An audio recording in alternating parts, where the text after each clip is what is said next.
¿Cuántos años tienes? ¿Cuándo fue su primer beso? Hola, hola. ¿Cómo están? Esos locos de viaje. ¿Te aseguraste de que el micrófono estuviese grabando? No, claro. Vamos Lo a siento, ver. pero es que siempre pasa y después para que ajá. De verdad que extrañaba grabar en este set uno de nuestros principales. El video del día de hoy va a estar interesante porque les vamos a contar cosas de nosotros que quizás no sabían, pero no las típicas cosas de pareja, así que si cuántos años llevan juntos. No. Cosas, tanto individuales como en pareja, que han cambiado nuestras vidas. Viajes mágicos, tragedias por las que hemos tenido que pasar y cosas que de verdad no las hemos contado nunca en redes sociales. Yo creo que hasta entre nosotros mismos las hemos hablado muy poco porque son puntos delicados. ¡Coño, Soquita! Y me encanta este tipo de videos porque siento que nos permite conocernos más a profundidad. Así que vamos a comenzar. Pónganse cómodos porque vamos a hablar. Ahora bien, ¿cómo nos conocimos? Bueno, realmente lo que nos unió, lo que nos permitió conocernos fue el internet. Sí, esa fue la entrada para que Emmanuel, un chico que no tenía mucho que ver en mi vida, apareciera. Cuando tuvimos la primera cita, la primera salida, no hubo feeling. O sea, sentí que como que sí nos atraíamos, pero no andábamos en la misma sintonía, literalmente no andábamos en la misma sintonía. Un desastre. Sí, fue un desastre. Él es un desastre. Él me dice para trabajar en Soco. Yo comencé a editar videos, estaba iniciando mi semestre en producciones audiovisuales y sí, me estaba fascinando el tema de la edición, era muy nueva, así que vi esa oferta de trabajo como una oportunidad para yo practicar. Me explotaron, no mentira.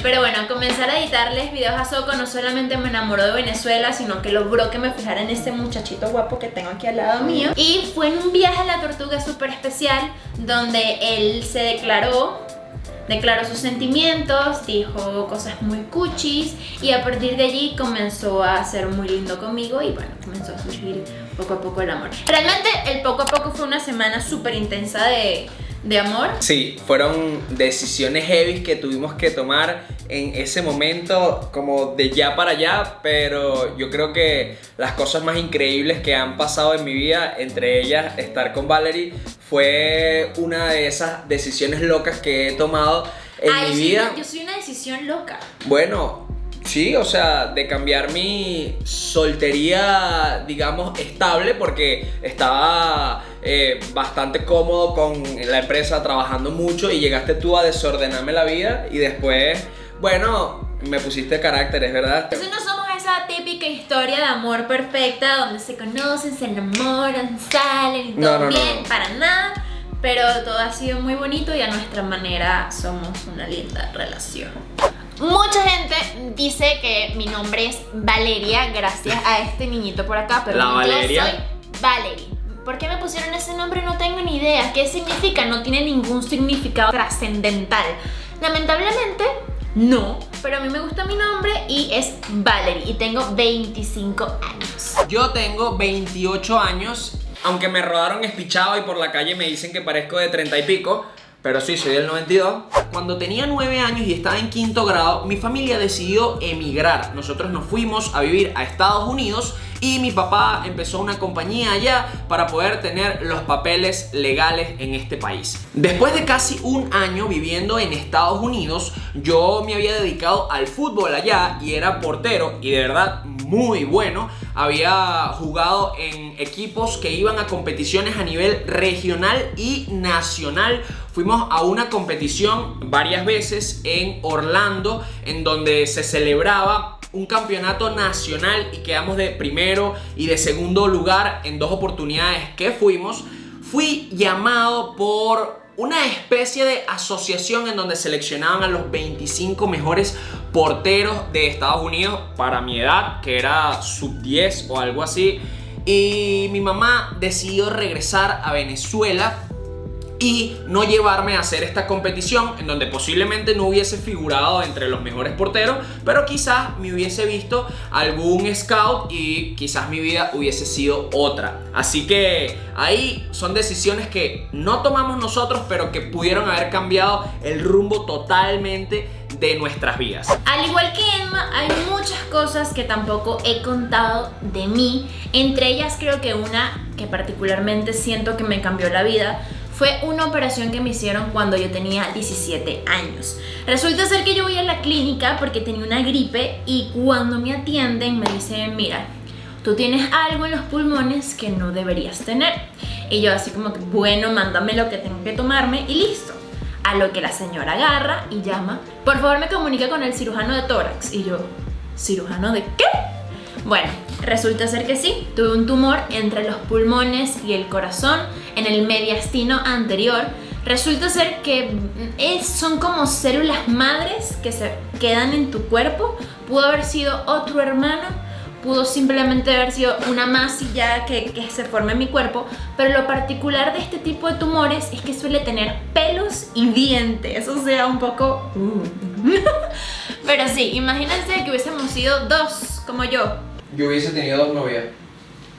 Bueno, y fue un antes y un después en mi vida porque no sabíamos la gravedad de la operación. Al principio me dijeron que me iban a tener que abrir el tórax, que iban a tener 2 drenajes, que quizá íbamos a tener que luego hacer quimioterapia o radioterapia. O sea, el panorama era bastante difícil y no íbamos a saber qué iba a pasar sino hasta ese momento porque, bueno, se tiene que estudiar el tumor después de sacarlo del cuerpo. Gracias a Dios todo salió súper bien, lograron sacarme todo por un lado, mi doctor fue lo máximo y nada, de las cosas más horribles que viví en mi vida saqué una filosofía muy bonita que es apreciar el hoy, valorar las cosas que tenemos que a veces damos por sentados y entender que hoy estamos bien pero mañana no sabemos, así que hay que vivir al máximo. Yo prefiero la montaña, sobre todo cuando estoy gordo, porque no me gusta mostrar la lipa. Soy un poquito acomplejado con mi gordura, debo admitirlo. Pero no, en verdad soy más amante de la montaña, creo que fue algo heredado. Soy amante de la playa, yo también lo heredé de mis papás. Tanto mi mamá como mi papá aman la playa con locura. Yo soy más de una cervecita a la orilla de la playa, relajada, disfrutando de las olas, amo flotar en el agua. Para mí eso es felicidad pura. ¿Cuáles son nuestros destinos favoritos en Venezuela? Mi destino favorito en toda Venezuela es el Roraima. De hecho, he ido 5 veces al Roraima en una travesía que desde que sales de Caracas dura 10 días y son 7 días caminando. Es una pela para el cuerpo, literalmente. Al llegar de ese viaje por lo menos pasas una semana recuperándote, rehabilitándote sin querer salir de tu casa. Bueno, yo no puedo, lo siento, pero no puedo escoger un solo destino. No puedo decir mi destino favorito, tengo 2 y punto. Uno es el Salto Ángel, o mejor dicho, casi que todo el sector 2 del Parque Nacional Canaima, y el otro es la isla La Tortuga. Bueno, son lugares que me parecen mágicos. La isla totalmente virgen, el Querepacupayvena, una cosa súper imponente y maravillosa. Son 2 destinos preciosos que si tienen la oportunidad de visitarlos alguna vez en su vida, háganlo, no se van a arrepentir.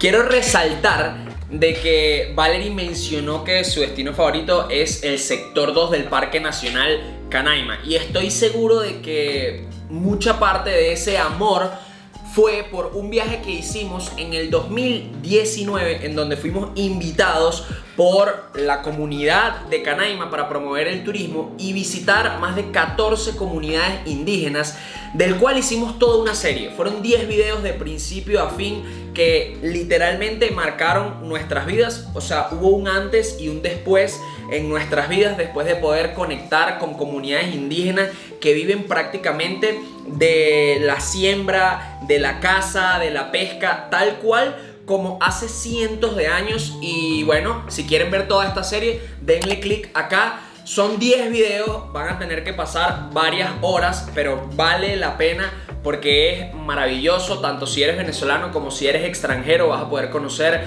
a profundidad la cultura indígena de Venezuela.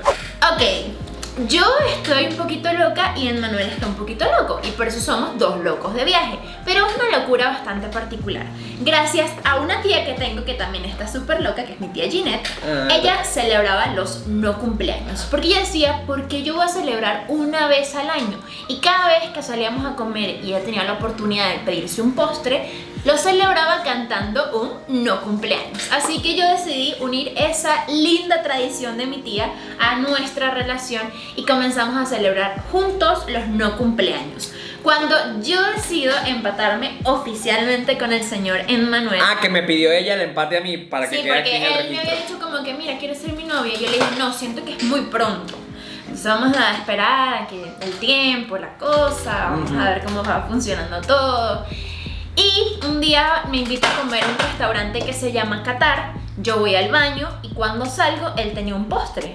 Y el postre decía, feliz no cumpleaños. Y claro, ese fue nuestro primer feliz no cumpleaños y me fascinó que se recordó lo que yo le había contado. Así que dije, es él, así que sí, vamos a hacer nada. También le rendimos tributo a nuestro nombre de Dos Locos de Viaje porque nos encantan los retos y nos encanta hacer estupideces, es verdad. Así que por aquí también comenzó toda esta historia de Dos Locos de Viaje, poniéndonos retos. La segunda cosa que creo que ha sido un punto de inflexión en mi vida es que me operaron 3 veces de un tumor en la base del cráneo cuando tenía 10, 11 y 12 años. Casi un año tras otro se regeneraba el tumor. Estaba justo por acá en la base del cráneo y se llamaba un angiofibroma juvenil, que básicamente era una masa que se iba creciendo y creciendo y no me dejaba respirar, al punto en que podía sangrar litros literalmente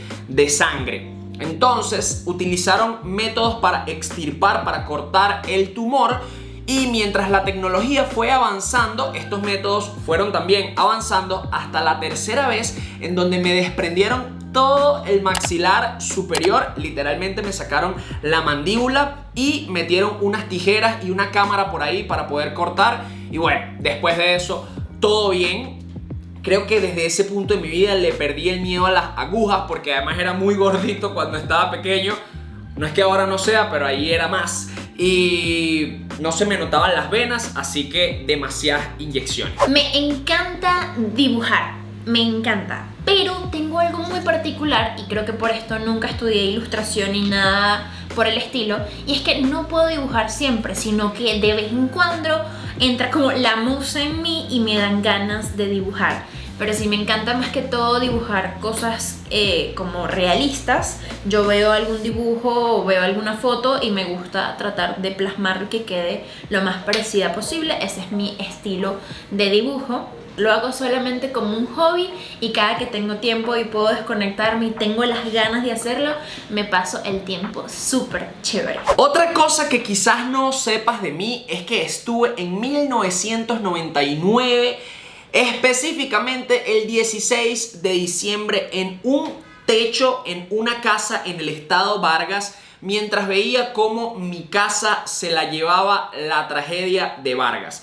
Si por casualidad no sabes de lo que estoy hablando, después de 15 o 16 días de lluvia continua en 1999, hubo un deslave, algo así como un tsunami, pero que obviamente no venía del mar hacia adentro, sino todo el agua se acumuló en las montañas y luego hubo un deslave que arrasó con muchas casas, urbanizaciones, vecindarios e incluso pueblos enteros del estado Vargas. Ahí yo estaba en un techo viendo cómo pasaban carros, personas, pedazos de casa, y fue de verdad, yo creo que un punto antes y después en mi vida. De hecho hay un momento épico que recuerdo. Estábamos mi familia, mi papá, mi mamá, mi hermana y yo bajo un paraguas, y mi mamá, que es súper católica, extremista diría yo, abrió la Biblia al azar y puso el dedo en un versículo que decía: después de la tormenta viene la calma. O sea, fue algo loco, o sea, no hay palabras para describir eso. Siento que la vida nos ha puesto a prueba muchas veces y no sé si Dios, si el destino o cualquier ser superior que esté allá arriba nos ha extendido su mano y nos ha ayudado. Así que sí, esta ha sido una de las cosas que nunca cuento, pero que es algo por lo que tuve que pasar. Como a los 18 años comencé con mi primer emprendimiento. Era una marca de accesorios. La hice con una amiga al principio. Ella era la que vendía, yo era la que hacía y me encargaba de diseñar todo. Pero luego decidí quedar yo solita porque sentía que yo podía hacerlo todo. Fue mentira. Realmente después de que me separé de ella aprecié mucho más lo que ella había hecho. Y nada, me encantaba hacer este tipo de cosas. Lo que pasa, y por el motivo que siento que fracasé, es que odio vender. O sea, yo amaba hacer todos los diseños y luego cuando los mostraba, yo vender y cobrar era algo que no podía hacer. Me costaba muchísimo, me daba pena. Luego ya después de un tiempo, y creo que más que todo después de conocer a Manuel, entendí que cobrar no está mal y que uno tiene que cobrar por lo que hace, pero para ese momento era yo fatal. Me gustaría algún día retomarlo, creo que es algo que me fascina hacer. Probablemente en unos años me lo vuelvo a proponer. Aunque han sido solamente 2 tragedias las que te he contado, he pasado por más de 10 o 15, diría yo, en donde he estado al borde de la muerte. Pero no quiero que este video gire en torno al drama, entonces vamos a contarte algunas otras buenas. En primer lugar, tuve un viaje al Roraima, mi primer viaje al Roraima, en donde decidí crear Soco Adventures. Después de un muy mal servicio y haber rebajado 7 kilos en una semana en este viaje al Roraima, decidí crear la empresa que hoy en día es Soco Adventures. Y de verdad que ha sido toda una revolución en mi mente, porque cuando yo hice ese viaje me fui a vivir a Estados Unidos inmediatamente y duré 2 años entre yendo, viniendo, hasta que cuando volví definitivamente a Venezuela decidí trabajar por mi país, decidí promover el turismo y fundar lo que después de 4 años y medio diría yo que es la empresa de turismo más grande de Venezuela, y me siento muy orgulloso de que la niña ha sido parte de todo este camino. Fue muy difícil para mí saber lo que quería hacer después de graduarme del bachillerato. Yo al principio quería estudiar arquitectura. De hecho, yo hago la prueba en la Simón Bolívar y en la UCB para arquitectura, y solamente meto comunicación social en la Universidad Católica Andrés Bello. Ya estando en 5º año dije no, definitivamente arquitectura no es lo mío, y tenía mucho miedo porque solo había puesto una universidad en comunicación social y por suerte quedé en comunicación social en la Católica, así que esa fue mi decisión final. Hice un viaje también muy importante en donde después de haber pasado por otra tragedia que quizás te cuento en otro video y haber perdido todo el dinero que tenía, decidí pedir al banco una tarjeta de crédito en Estados Unidos, obviamente, porque en Venezuela no existe. Todo esto lo hice con la intención de hacer un viaje que cambió mi vida. Visité 10 países en 3 meses y medio. Entre ellos visité el continente asiático y estuve por Vietnam, Tailandia, Filipinas, ¿qué más? Laos. Pero más allá de los países que visité, también estuvieron algunos en Europa increíbles. Fue que decidí hacer ese viaje completamente solo, y en oportunidades del viaje se me fueron uniendo amigos o incluso mi hermana que me acompañó por Asia, pero mucha parte, diría yo la mayor parte del viaje estuve totalmente solo, y en ese tiempo conmigo mismo me surgieron ideas nuevas de negocio para ir desarrollando y mejorando lo que hoy es Soco Adventures, así como decisiones personales que tomé que de verdad fueron increíbles. Y les quiero contar un viaje mágico. Esta historia es muy bonita, se la he contado a muy pocas personas, pero bueno, ahora ya muchas más la van a saber.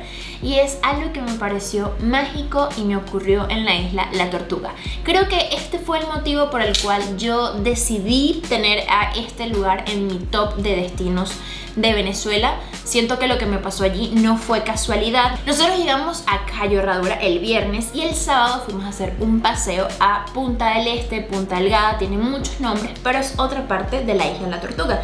Queda a 1 hora navegando. Cuando llegamos a ella, lo primero que hago es hacerle fotos a todos los turistas, todo perfecto, el día estaba espectacular, el agua maravillosa, cristalina. Y bueno, ya todos comenzaron a meterse en al agua, ya no les podía hacer más fotos, así que decidí guardar la cámara y disfrutar de ese momento porque por primera vez estaba allí. El agua me llegaba por las rodillas cuando mucho y yo de repente veo como un montón de rocas así a lo lejos y digo, yo quiero llegar hasta allá. Y yo comienzo a caminar hacia ella, caminar. El agua siempre me llegaba por las rodillas. Y en un punto de la caminata hacia esas rocas, yo siento que entro como en una especie de trance. Sé que va a sonar un poco loco, pero no sé cómo describirlo y que se entienda lo que sentí, lo que viví. Hasta que en un punto decido ya parar y comienzo a flotar en el agua. Y las lágrimas comenzaron a brotar de mis ojos descontroladamente. Yo no podía contener esa emoción porque lloraba, era de felicidad, de plenitud. Yo en ese momento sentí que estaba en mi Alep. Yo no sé si han escuchado hablar de ese término, Alep, pero muchos dicen que es como el lugar que te conecta con el universo. Yo sentí que conecté con la energía del universo y que algo más allá de mí me decía que estaba en el lugar donde tenía que estar. Y ahora les vamos a presentar a Soquita. La Soqui bonita, man. Bueno, esta cosita que ven ustedes aquí peludita, la conseguimos en una autopista. Iba contravía, ella caminando así en el borde de la autopista. Y mi primer grito fue, Emma, párate, teníamos que salvarla. Y el Manuel, sin pensarlo dos veces, se pasó, pero dio la vuelta, logramos llegar a ella y la rescatamos. Y desde entonces, bueno, vive con nosotros esta perrita de viaje que ahora tiene, no sé si un trastorno, no sé cómo llamar el problema que tiene, pero es muy apegada a Emmanuel. A niveles donde si se separa de él, comienza a darle ansiedad, se comienza a hacer daño a ella misma. Entonces, bueno, el apego emocional que tiene con este señor es a un nivel indescriptible. Meses después, nosotros decidimos ir al Roraima. Y aquí va una de las polémicas que surgió en redes sociales por haber llevado a la perrita al Roraima. Nosotros literalmente no sabíamos que no se podía llevar a un perro al Roraima, porque le preguntamos a nuestro guía y nos dijo, sí vale, tranquilo, tráetela. Han venido cientos de perros para acá. Cuando llegamos, Imparques vio a Soquita y no hubo problema. Nosotros pasamos pensando que estaba totalmente permitido lo que estábamos haciendo. Eso fue lo que hizo a que nosotros ni siquiera sintiéramos remordimiento de publicar luego todas las historias y todos los posts que hicimos, porque era para nosotros algo totalmente normal. Para que entiendan, el problema de subir a un perro al Roraima es que la fauna y la flora que se consiguen allá es endémica, solamente es de ese lugar. Y los científicos afirman que los perros pueden comerse los animales o pueden hacer pipí, pupú y dañar la planta. Cosa que, bueno, es un poco debatible porque nosotros cuidamos a nuestra perra y podemos hablar en cuestión de lo que pasó con nosotros. Y todo fue súper controlado, nosotros jamás dejamos que ella se acercara a nada. De hecho, siempre la teníamos en un cangurito. Todo su excremento nosotros no los llevamos como los de los humanos. De hecho, el daño que se está haciendo por humanos es 10.000 veces peor al que pudo haber hecho ella, que estoy segura que no fue nada porque siempre estuvimos muy pendientes. Cuando llegamos a Caracas, una persona muy maliciosa decidió tomar la foto y comentar lo que le dio la gana y hablar muy feo de nosotros.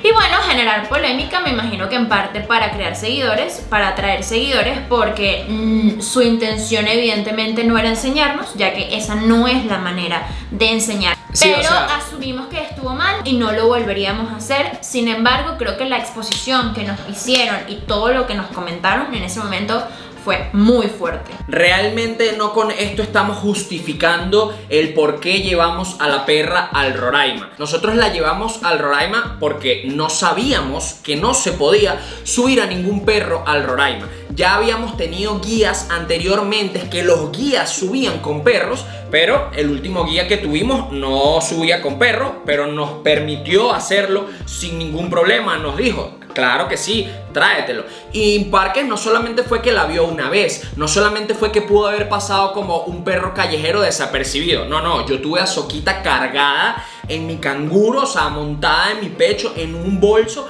prácticamente todo el viaje. Así que bueno, sí pedimos disculpas, pero creo que cancelar a alguien a través de las redes sociales no es la mejor forma para educar. Hay que buscar hacer conciencia de una forma más positiva y amena.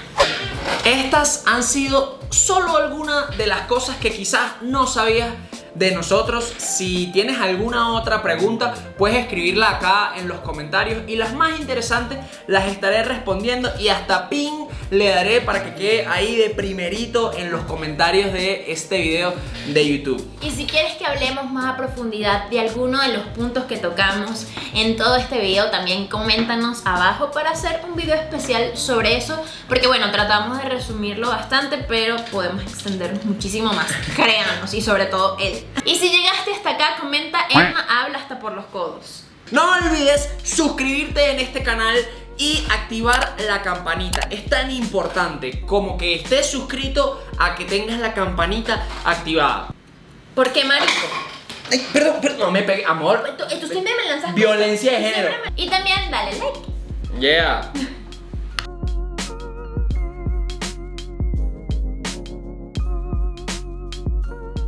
Estamos en Chichiriviche probando la empanada.